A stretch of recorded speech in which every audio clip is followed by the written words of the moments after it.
Kung AMMK po yung buhay nyo, sino pong... Pwede ako na lang kaya. Pwede ako na lang kaya. Pwede ako na lang kaya. Charot. Ay, sige. Ay, paano po pag may kumuha sa inyo mag-artista? Na pagkatapos niyang umiyak sa harap ng mainstream media, sa harap ng press con, mga kachika, ayan siya after nung kanyang interview, nakikipagtawanan, nakikipagbiroan kung kani-kanino.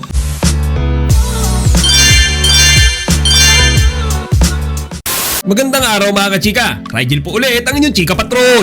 Bago tayo magsimula mga kachika, inaanyayahan ko muna kayong mag-subscribe dito sa ating munting channel para palagi kayong updated sa mga latest at nagtitrending na mga showbiz balita. Usap-usapan na naman ngayon ang nanay ni Carlos Yulo na si Angelica Yulo. Ito nga mga kachika, matapos kumalat nitong video niya kung saan makikita natin na tila tuwang-tuwa siya, tawa siya ng tawa kahit nakakatapos pa lamang mga kachika nung interview na ginawa sa kanya sa press con kahapon. And mga kachika, wag na natin idamay si Kaloy sa usaping ito kasi ito ay purong kay Angelica Yulo lamang. Kasi hindi ko ba ma-attempt na palampasin lang Kasi mga kachika, hindi ko alam kung ako lang pero naiinis ako, parang naiinsulto ako dito nga sa video na to.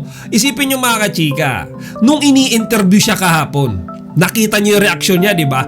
Umiiyak siya. Yung talagang, alam niyo, parang sising-sisi na siya Sa paraan ng marahas, maingay, sana'y maunawaan mo na ang intensyon ko ay malinis. Ko ay isang ina na saktan.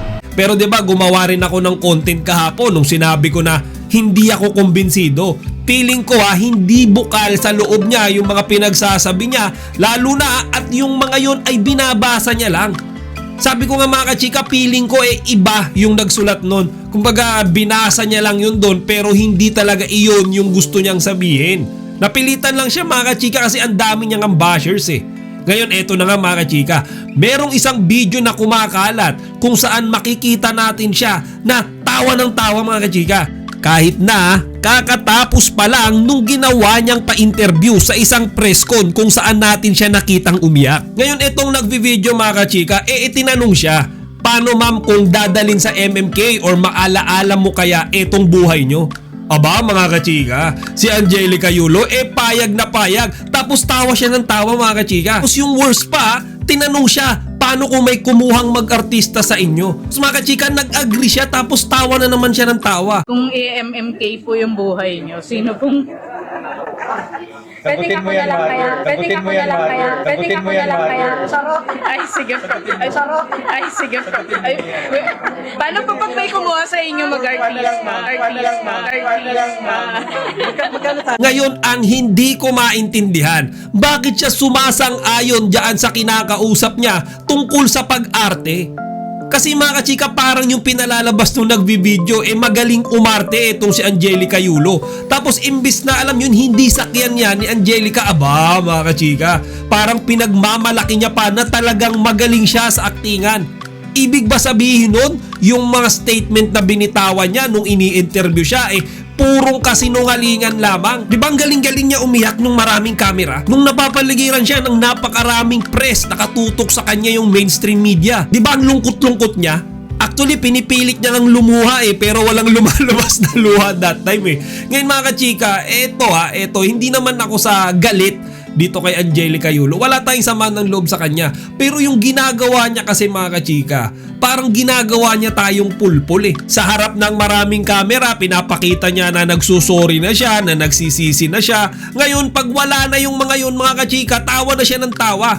Naisip ko nga ano ba tawag dun sa tao na pagkatapos umiyak, bigla na lang tatawa ka agad?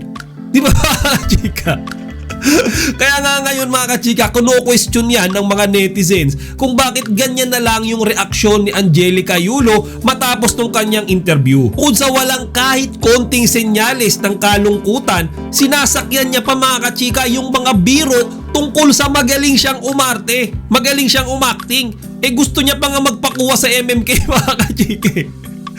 Ngayon syempre ini-expect ng mga tao iiwasan niya na muna yung magpa-interview kasi nga sabi niya nun sa press con, di ba? Ayaw niya na ma-publicize yung buhay niya, ayaw niya ng pag-usapan, pero ayan, nagpa-video pa siya. Tapos worse mga kachika, gusto niya pa mag-artista. Anong klase ba naman yan, Ma'am Angelica? Kaya nga alam nyo mga kachika, hindi ko talaga mapalampas din na wag gawa ng content itong video na to.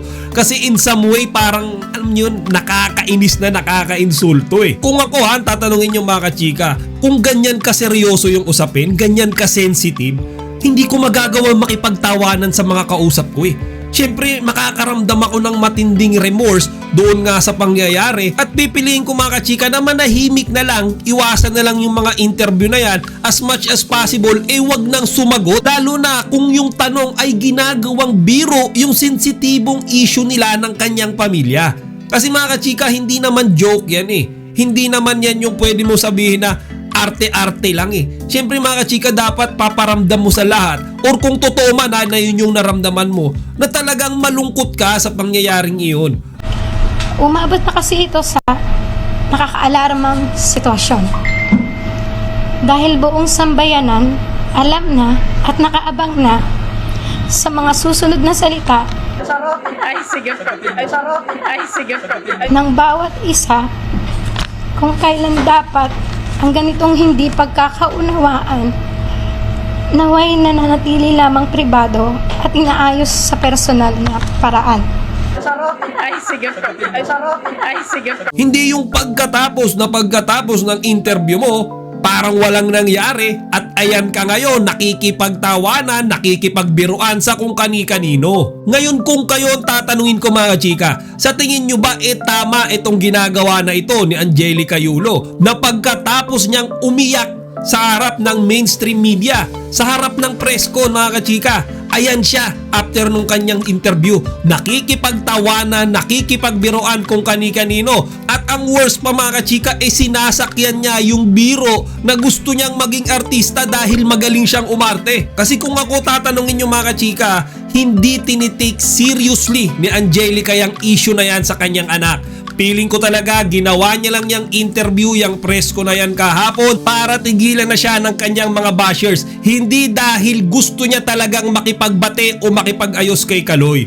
At syempre mga chika, isa rin sa mga sinasabi ng mga netizens dahil daw sa dami ng papremyo at mga incentives ngayon ng kanyang anak, hindi maitatanggi na isa iyon sa mga tinitignan ni Angelica Yulo. Kaya pansamantala, kinain niya na muna yung kanyang pride para naman mabalatuhan siya kahit konti. O siya mga kachika, hanggang dito na lang muna. Sana huwag nyo kalimutang ibahagi ang inyong mga opinion dito sa comment section. Chika Patrol signing out. Chika, huwag niyong kalimutan like, comment, and subscribe. Para sa iba pang mga celebrity news, i-click lamang ang mga videos na ito.